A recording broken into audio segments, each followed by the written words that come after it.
Chapter 2. A Boy's Life. Short Round was just having an average day. He'd gotten up early that morning, around noon, and gone to work. Work was on the premises of the Liu Street Opium Den. Short Round didn't really have all that much to do there in the afternoons. Only a few customers at such a daylight hour, plus a few more sleeping it off from the night before. Short Round brought them tea, or walked them out to rickshaws, or guarded their clothing in the next room for pennies, except that occasionally he helped himself to more than pennies from the goods he was guarding. Occasionally he helped himself to articles of interest. Among other things, Short Round was a thief. Not a thief in the strictest sense, of course. He liked to think of himself more along the lines of Robin Hood, the hero in the movie he'd seen 7 or 8 times at the Thai Pu Hung Theater. It was simply that one of the poor people he gave to was himself. At least such was his thought that morning during the Liu Street Den's long afternoon lull. The sweet smoke hung in thin layers above 2 stupefied patrons who slumped on the bare wooden cots, one an old Chinese man, one a young Belgian. Short Round was sitting on their belongings in the adjoining room, wondering about breakfast, when it occurred to him there might be something to eat in the Belgian man's bag. He was just riffling through it when the bag's owner walked in. The man did not seem pleased. Nor did he seem dopey. In fact, he seemed rather irate. Short Round knew enough about these encounters to know that explanations were not usually fruitful, so he left by the window, with the Belgian's passport stuck, quite by accident, to his fingers. The Belgian chased after him. Short Round loved a good chase, made him feel wanted. He ran down the rear alley, the indignant client on his tail. Over a fence, up 2 more winding back streets, the man stayed with him. Up a fire escape along the side of an ancient wood building, all the way up to the roof. The Belgian was right behind. Short Round took off across the roofs, sloping, tiled, gabled. This was the most fun yet. He slid, scooted, swung around chimneys like a monkey in the trees. Rooftops were Short Round's specialty. His pursuer lost distance, but not sight. Short Round came to the edge of the last roof, sheer drop 4 stories. The Belgian closed the gap. Short Round scurried up the slope, over the peak, down the other side, same drop-off.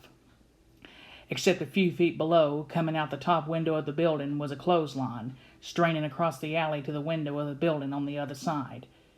Just like Robin Hood. Wow! Holy smoke!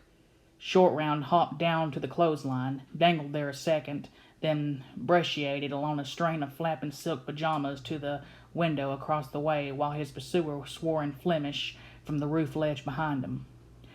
Short Round dove in the window, turned, gave the fuming man $1 million smile in payment for his passport, and called out to him. Very funny, big joke.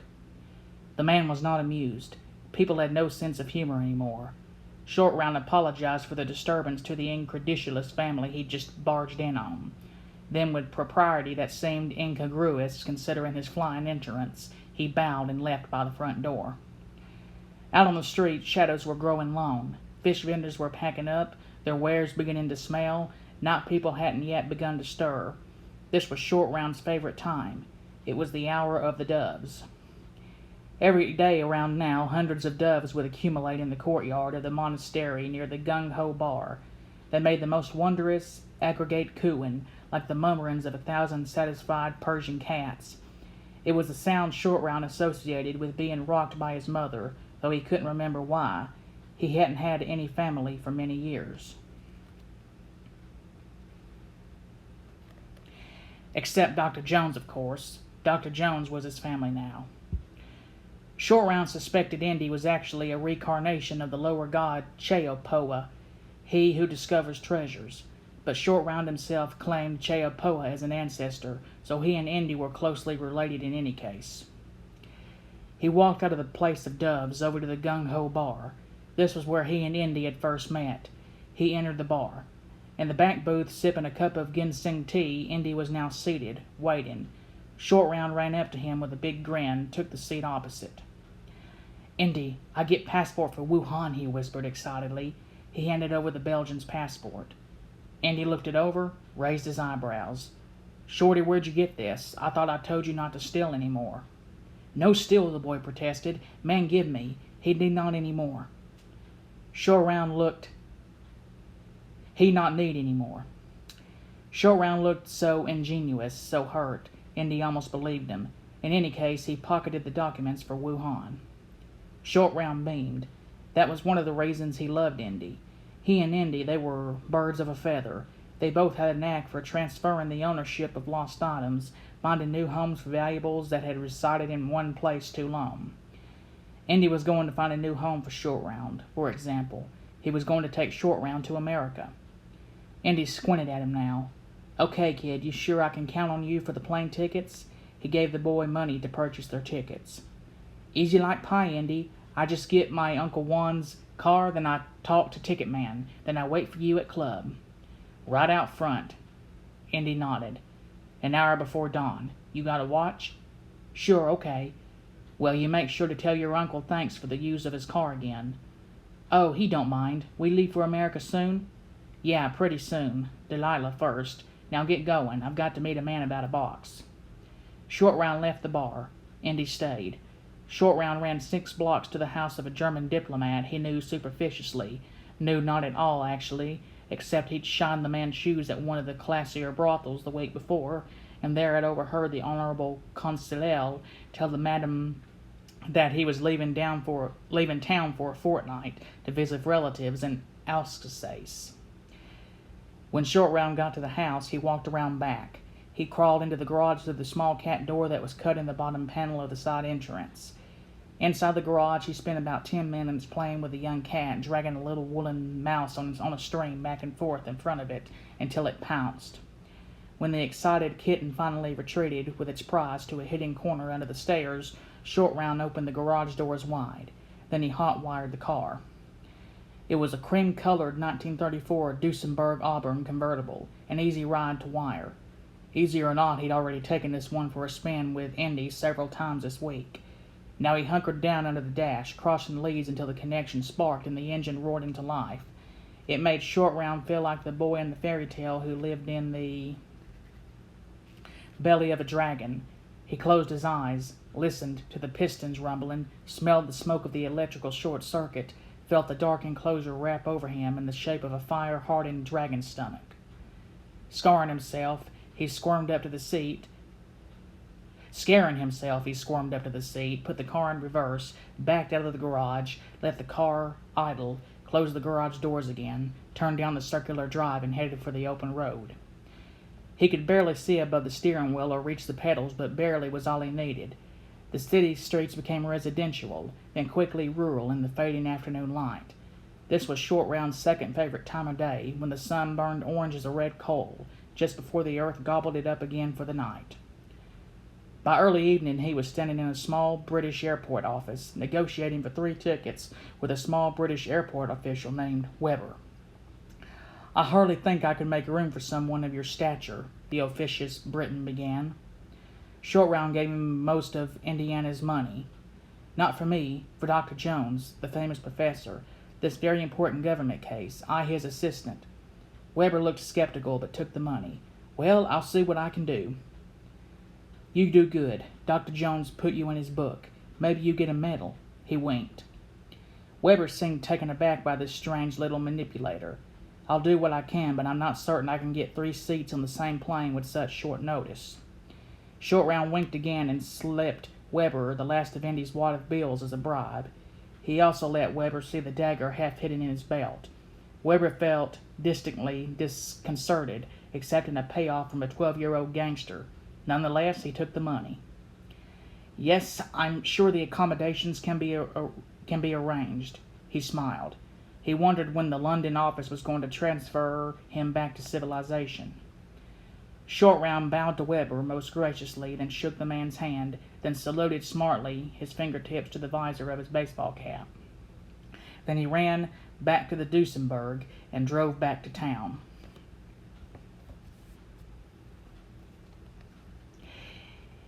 He left the car parked in the warehouse of a friend who owed him a favor. Night was just opening its eyes. Short Round thought of the daytime as a sleeping rascal who awoke, each night with a great hunger. Short Round's third favorite time was all night. He ambled down to the docks. A boy had to be careful here. Boys were much in demand for forced sea duty or other disreputable occupations, but it was a good place for a wily boy to get a free supper. And like the night, Short Round was getting hungry. He scavenged a small flat plank from the garbage behind one of the bars and took it down to where the oily water lapped right up against the quays. He squatted there in the shadows, his feet submerged, waiting. After 5 minutes passed quietly, during which time he prayed to Nagaya, the dragon king who inhabited and guarded the sea, he suddenly slapped the board against the surface of the water hard several times. In a second, a juicy moonfish rose, belly up to the shallow, stunned by Short Round's concussions. He grabbed the fish by the tail, yanked it out of the water, smacked it against the piling. Then, crouching in the sand a few feet away, he slit it open with his dagger and feasted on the tender yellow meat. He wondered if they had moonfish in America. Thinking of America made him think of movies. It was hours before he had to meet Indy yet, so he decided to wander down to the Tai Pung Theater to see if anything new was playing. The Tai Pung showed mostly American films, mostly for the international crowd that populated the banking or diplomatic sections of the city. The Tai Pung is where Short Round learned most of his English. He couldn't read the marquee when he got there. He couldn't read it all, hardly except for the little bits Indy was teaching him, but the letters looked different from the markings that had been there last time he'd looked, so he decided to go check it out. He crawled in the high bathroom window at the back of the building by standing on 2 garbage cans outside. Once in, he lowered himself down to the toilet tank, then to the floor. He offered to shine the shoes of the man sitting, a bit shocked, on the pot, but the man politely refused. Short Round scooted under the door of the stall and out into the theater. He sat in an aisle seat near the exit for quick departure if that should be necessary. He slumped down so the ushers who knew him by face wouldn't spot him right away. He popped a lump of bubble gum in his mouth. He settled back to watch the movie. It was a nifty show. The private eye named Nick kept making very, very funny big jokes to his wife Nora, a very pretty lady. They had a silly dog too named Asta. Nick was drinking another martini at a big party where the bad guys were lurking, when a fancy couple sat down in front of Short Round, blocking his view. Sat right down in front of Short Round, blocking his view. He was about to move to another seat when he noticed the woman put her purse down in the space between the 2 chairs. This looked too easy to pass up. Short Round waited 10 minutes until they got absorbed in the film, then reached forward and slid the pocketbook back to his lap. It was a silver lame evening bag with a mother-of-pearl clasp. Short Round clicked it open, quickly rummaged through it. Wow, what great luck! There was a jeweled makeup compact with a small watch set into its back. Just what he needed to check the time for his meeting with Indy, when the little hand was on the 4 and the big hand on the 12. Indy was teaching him numbers too. Numbers were easier. This was a very good omen. It portended well for the rest of the night. Short Round gave a brief prayer of thanks to Cheapoa, his patron deity, he who discovers treasures. Then he stood, began panting loudly, and fell in the aisle, draping his arm over the woman's chair. "My word," she gasped. "Lady, big man just steal your purse," Short Round panted, dropping the purse at her feet. "I catch him and take back for you. He hit me, but I get away. Here your purse." He nudged it toward her with his knee, then he collapsed. "You poor child," she said, quickly looking in the wallet at the bottom of the handbag. All the money was still there. "Shh," said her companion, trying to ignore the distraction, feeling it was always the wisest course to disregard the overtures of these street urchins. The woman arched an eyebrow at her escort. Short Round whimpered in apparent pain. The woman gave Short Round $2. "There you are, sweet thing," she spoke, as if she were confiding. "That's her being so brave and honest." "Thanks, lady," said Short Round. He stuffed the bills in his pants, jumped up, ran out the door. The lady, briefly startled, went back to her movie. Outside the night was flexing. Paper lanterns, incense, jugglers, hookers, hawkers. Short Round, feeling a lot like Nick Charles, approached a street walker who had one slit up the side of her dress, another up the side of her smile. "Hey, sugar, got a cigarette?" He winked at her. She was about to retort, had a second thought, reached into her bag, pulled out a stick of gum, and flipped it to him. "Oh, boy," he exclaimed, pocketing the prize. "Thanks, lady." He ran off, ready for anything. What a night. For $1 he bought a top that played music and flashed lights as it spun. 3 boys went after him for it, though. He had to hit one of them over the head with the toy as he was climbing over a fence to get away. End of chase, end of toy. He was left holding the broken top handle. Then he threw as far as he could. This he threw as far as he could back down the alley he'd been chased, and that was pretty far. Someday he'd be as good a pitcher as the great Lefty Grove. Short Round, too, was a southpaw. His other $1 he gave to an old woman who sat begging on a doorstep. It upset him to see old beggars, especially grandmothers. Family was more important than anything, of course. His own grandmother was gone, but what if she were begging on a stoop somewhere? It was important to remember this. The old woman bowed to Short Round. He thanked her for allowing him to honor her. It began to rain, a fine rain. Short Round hurried back to the warehouse in which he'd parked the Duesenberg.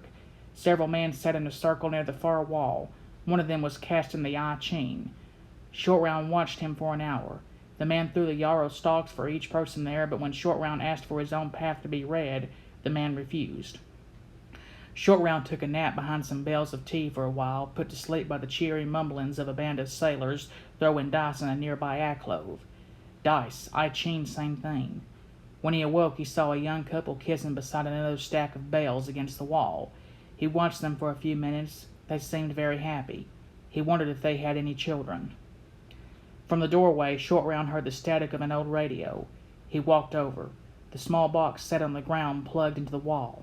Beside it, a drunk American sailor crouched, tuning it to an almost inaudible station that replayed smuggled American recordings.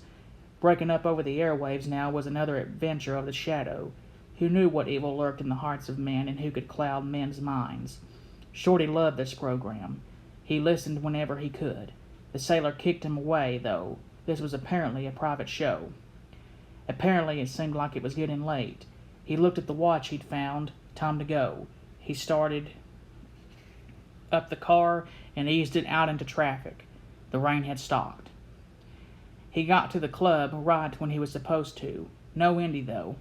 The doorman tried to make him move the car from the front door, but he gave the doorman the jeweled compact timepiece, so the doorman said he could stay there for a bit if he didn't cause any trouble. Then Indy dropped in with the lady. "Wow, holy smoke! Crash landing," said Short Round. "Crash landing," said Short Round. "Step on it, Short Round," said Indy. Tires squealing, they tore off into the Shanghai night. Willie couldn't believe it. For crying out loud, a kid's driving the car. "Relax, I've been giving them lessons," Indy said nonchalantly. "Oh, that makes me feel a lot safer," she nodded. As Short Round swerved around the next corner, Willie was thrown against Indiana. Without losing a beat, he put his hand down the front of her dress. Willie became indignant. "Listen, we just met, for Christ's sake. Some men... Don't get your hopes up. Where's the antidote?" It was hard feeling around in there. His fingertips were numb with poison. Too bad.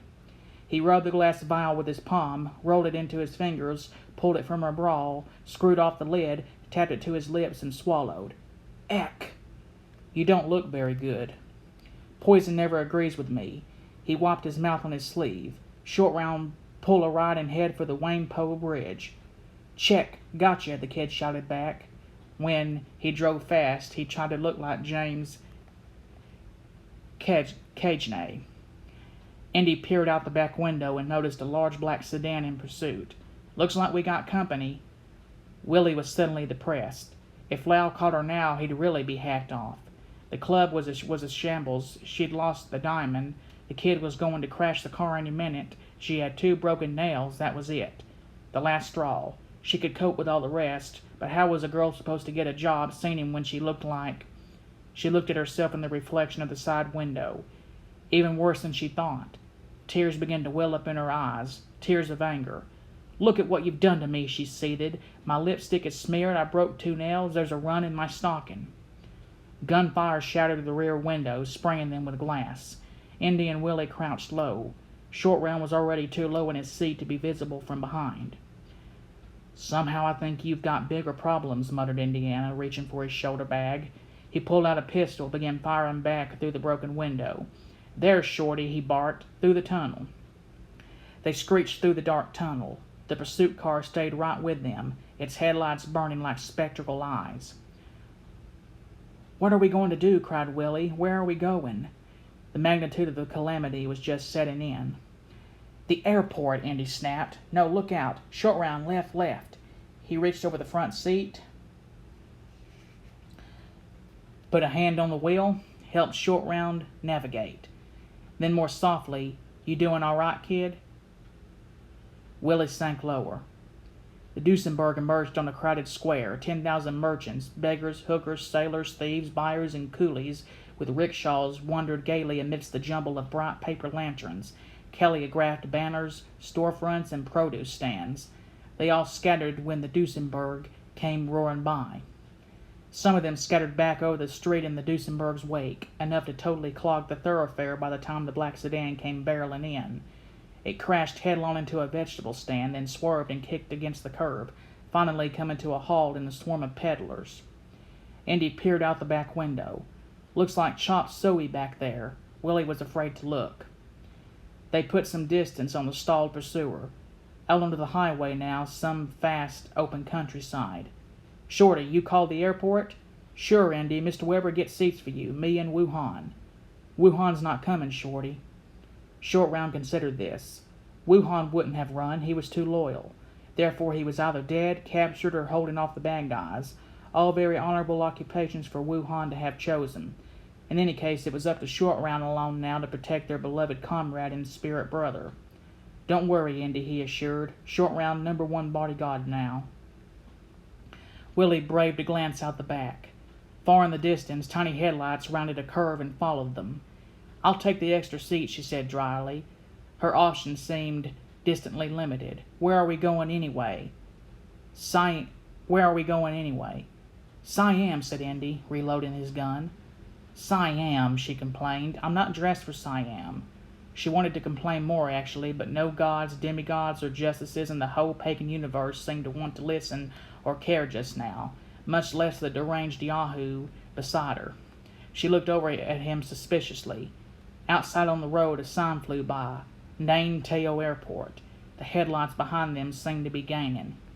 Well, maybe it would work out. She'd never been to Siam. Short Round wheeled the car up a gravel drive toward the airfield. Just past a small cargo area, out on the runway, a trimotor was reviving its engines. The Duesenberg squealed to a stop on the apron. The three of them jumped out. Short Round carried Indy's shoulder bag. At the boarding gate, the young English airline official ran up to meet them. "Dr. Jones, I'm Weber. I spoke with your assistant." He eyed Short Round curiously for a moment, then continued. "I managed to find 3 seats. Unfortunately, they are in a cargo plane full of poultry." "Is he kidding?" Willie protested. "Madam," Weber began officiously, "it was the best I could do on such short—" He stopped suddenly and smiled. "My heavens, are you Willie Scott, the famous vocalist?" Willie was completely taken aback, then instantly charmed. Here, smack dab in the middle of the worst day in a while, was a fan. "Well, yes, I am, actually." She blushed. "Mrs. Scott," Weber fawned, "I've so enjoyed your performances. In fact, if you don't mind me my saying it," Willie was just beginning to think it maybe hadn't been quite such a bad day after all, when Jones shot off his mouth again. "You can sign autographs, doll. Shorty and I have to go." Indy and Shorty took off for the plane. Willie hesitated for a second, but quickly found her allegiance when she saw the black sedan squill into the airport. In her sweetest voice, with a look of majesty worn well, she said to Weber, "It's always swell meeting a fan, Mr. Weber, but I really must run now." And then coarsely to Indy, "Damn it, wait for me." She hightailed it toward the plane. Weber waved. Willie jumped on. The black sedan screeched to a halt in the fence of the loading area. Lao Che hopped off, followed by several henchmen with guns. The commotion in the guns aroused the notice of two airport policemen who suddenly wandered toward the car. Lao Che looked across the tarmac at the taxi and plane in time to see Indy give him a neat salute and slam the cargo bay shut. Lao Che's man looked to him for orders, for rage. He only smiled, though. As the plane swung around to gain speed up the runway, he could plainly see its legend inscribed along the fuselage of the blind side. Lao Che Air Freight. Rolling past, the pilot saw Lao standing on the field and saluted his boss. Laughing deeply, Lao Che returned the salute. The plane lifted off with a roar, silhouetted crisply against the first orange light of dawn. They flew west. Willie huddled in her damp, squinnied dress, looking for warmth while dozens of crated and nervous chickens kept attacking her. "Quit pecking at me, you dumb clucks, or you are going to be sitting on plates with mashed potatoes." This was really too much. The worst part was it brought her back to her beginnings on a chicken farm in Missouri. Dirty, no account, nowhere chickens. Her mother used to tell her that was where she belonged, that no amount of dreaming or aching to be somewhere else was ever going to get her off the farm. It would take a miracle to do that, her mother told her, and there were no such things as miracles. It was no miracle that Willie won the county. It was no miracle that Willie won the county beauty queen contest when she was 18, though. She was just simply the most beautiful girl in the county. With her prize money, she went to New York to be an actress and a dancer. No miracles there, though. Everyone in New York wanted that, it seemed, so Willie drifted west. She fell in with bad company in Chicago, had to leave in sort of a hurry, which got her off on the wrong foot in Hollywood, which is a bad foot to start off on if you are a dancer. So it was either back to Missouri or keep drifting west, and one thing Willie knew for certain was that of all the places in the world where miracles didn't exist, they didn't exist in Missouri. She hitched a ride with a snazzy dresser who promised her the Orient was wide open. Well, that much was true, she'd found out, like a big hole. She never saw a miracle in Shanghai either, but things had finally begun working out. She developed a nice little local reputation. She had a following. She had a suitor or two. She had prospects. But that was all ancient history. Now instead of prospects, she had retrospects. Now she had chicken feathers in her mouth, and it tasted just like Missouri. The door opened at the rear of the plane. Out stepped Indiana Jones. He had changed. Now he wore a beat-up leather jacket over a khaki shirt, work pants and work boots, a gray snap brim hat, a leather bag across his shoulder, an old army holster at his waist.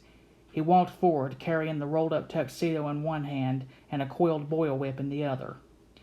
He sat down between Willie and Shorty, dumping the formal wear on the floor, hanging the whip up on a coat peg. "So what are you supposed to be, a lion tamer? Sneered Willie with some amusement. Men were such boys. "Since I was nice enough to let you tag along, why don't you give your mouth a rest, okay, doll?" He patted her leg condescendingly. She was definitely starting to get on his nerves. She removed his hand from her thigh. This guy obviously had only one thing on his mind, and this wasn't the time. It wasn't the place. It wasn't the guy. She picked up his dinner. It wasn't the guy. She picked up his dinner jacket from the floor. "I'm freezing. What do you mean, tag along? From the minute you walked into the nightclub, you haven't been able to keep your eyes off me." She started toward the rear of the plane, wrapping the coat around her shoulders. "Oh, yeah?" said Indy. He smiled, lay back against a wall of chicken crates, tipped his hat down over his eyes, and went to sleep. The cockpit door opened a crack. The co-pilot stared intently into the cargo hold. He saw Willie sleeping on a pillow of sequins near the rear, curled up now in Indy's dark formal pants, white dress shirt, and tuxedo jacket. Indy was asleep port side, his face over his hat over his face, chicken feathers dotting his coat, and Shorty was sleeping peacefully beside him in sneakers, baseball cap, quilted pants, and a frayed cotton coolie jacket. his head resting on Indy's shoulder. The co-pilot looked over at the pilot, who was receiving radio instructions from his employer. The pilot looked back at the co-pilot and nodded. The co-pilot picked up a large wrench, hefting it as he scrutinized Jones. After a moment, his second thoughts got the better of him. He put down the wrench and drew a knife from his belt. As the co-pilot started out the door, Indiana rolled over. The co-pilot pulled back. The pilot swore in Chinese, handed his assistant a .45 automatic. The co-pilot studied the gun, asked if the woman and the kid had to go too. The pilot nodded. The co-pilot felt this would engender some bad karma and said so. The pilot vehemently disagreed. They had words. References were made to each other's ancestors. Ultimately, the pilot took his gun back, ordered the co-pilot to take over the controls, and went to do the job himself. Indiana still slept soundly. As the pilot took a step toward him, an egg rolled out of a high overhead crate and fell 2 inches to a wad of rag, then rolled over, then rolled end over end along an inclined plank, dropped to a finely balanced nest, teeter-tottered down to a narrow ledge, hovered an instant, and finally plunged. Without waking, without moving a muscle more than necessary, Indy held out his hand and caught the egg before it hit the ground. Indiana Jones was not without flaw, but he had a sense for fallen eggs. It was a feat that stopped the pilot in his tracks. Amazed and afraid of this dangerous sorcerer, he backed up 2 steps, smiling sheepishly at the co-pilot. They discussed the matter calmly. They made suggestions. They had their orders, but they decided it was a matter best left to the gods. The pilot pushed the lever on the instrument panel, then emptied the fuel tanks. The co-pilot fitted them both with parachutes, then quietly they walked to the rear of the plane. Willie awoke in time to blearily see the co-pilot enter the aft bay, closing the curtains behind him. She rolled over to go back to sleep when she noticed the pilot emerge from the cockpit, walk back, and disappear through the same curtains. It seemed rather odd to her. It wasn't that big an airplane. She didn't think any more crew could fit up there. No more crew. I wonder who's flying the plane then. She got up, walked forward, stuck her head inside the cockpit door. Nobody flying the plane. She slammed the door shut with a yelp. There's nobody flying the plane. Short Round, ever vigilant, woke up as soon as she shouted. Indy, still groggy from the after effects of the poison, kept sleeping. Willie rushed to the back of the plane. She parted the curtains. There stood the 2 and only crew on the brink of the open cargo door, parachutes strapped to their backs. Oh my God, don't go. Help, Indiana, wake up, the pilot's bailing out. Shorty ran over to her. Wow, no joke. The pilot was abandoning ship. Groggily, Indy opened his eyes.